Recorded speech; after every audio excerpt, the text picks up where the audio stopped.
السلام عليكم ورحمة الله وبركاته. waxaan maanta inaan ka hadlo ayaan rabaa miisaanka lagu ogaado heerka qofka gaaridiisa ay gaarsiisan tahay inta badan magaalada Muqdisho ha ahaato Soomaaliya wadamada kale ha ahaado waxaa laamiyada ku aragtiin dad waalan oo iska socda. Marka waxaan rabaa dhowr su'aalood oo aan ka soo diyaarshay qofka waalan si aad weydiiso ama aad ka caawiso qofka maskaxdiisa ku soo laabto. Horta qaybtan waxaan ugu talagalay in lagu ogaado qofka waalan waalidiisa intay gaarsiisan tahay.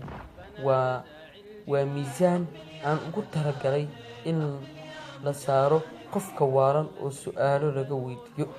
Waxaana u diyaariyey in 10 su'aal la weydiiyo qofka waalan, taas oo sida aan ugu talagalay lagu ogaan karo heerkiisa waalida intuu gaarsiisan tahay. Mid kasta oo ka mid ah 10 su'aal la weydiinayo doono dhibanaha wuxuu ku helayaa 10 dhibcood. Sidaasi ay wax ku socon doonaan insha Allah. Wuxuuna dhibanaha uu ka helayaa in su'aasha uu run ka sheego oo siday tahay u sheego. Haddii dhibanaha 10 su'aal la weydiiyo oo 2 ka mid ah uu sheego, wuxuu helayaa 20 dhibcood. Haddii ay arrinkaas sidaas u dhacdo, 80% ay dhibanaha waalidiisu ay gaarsiisan tahay. Waad ila fahantay baan u maleynayaa sida ay wax u socdaan. Marka 10 su'aal ayaan ku taxayaa marka ila socod. Waxaad weydiin doontaa su'aasha koowaad waxay u dhici doontaa waa sidan kale: imise sano ayaad waalan tahay? Nus saac mise wax ka badan? Saas ayaad weydiisaa. Aakhiro iiga waran goormaad ka timid? Imise sano ayaad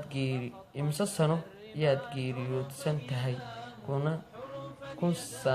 Kuna sana mise? Imise sano ayaad geeriyoodsan tahay? Kun sana mise? Caruurtaada waa imise? 39 mise wax ka badan miya? 5 ii sheeg magacyada caruurtaada iyo tiradooda. 6 ma jeceshahay in aad waalnaato? Maxaadna ku jeceshahay? Wallaahi waa su'aal cajiib. Su'aasha lixaad markale ku celin wuxuu yiri ma jeceshahay in aad waalnaato? Maxaadna ku jeclaatay?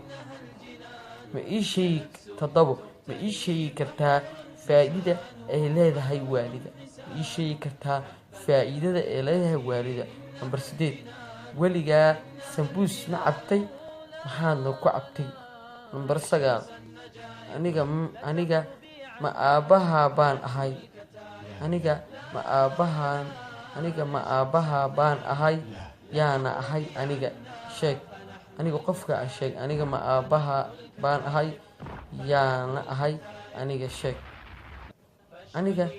Number 10 aniga ma i arkaysaa? Maxaadna igu arkaysaa oo iga muuqda? Marka 10 su'aal ay weydiin doontaa insha Allah. Waa inuusan ahaanin dhibanaha qofka su'aalaha weydiinayo ha ahaado aabihiisa, walaalkiisa, walaashiisa, adeerkiisa, abtigiisa, eedadiisa iyo saaxiibkiisa.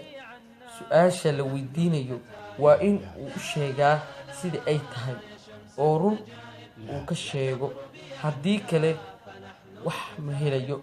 Su'aalahan waa kuwa aan u soo xulnay oo ay yihiin kuwa dhibanaha naftiisa iyo dadkiisaba quseeya si su'aashiisa ay u noqoto mid macquul ah oo wax laga weydiin karo si aan u ogaano dhibanaha garashadiisa heerka ay gaarsiisan tahay.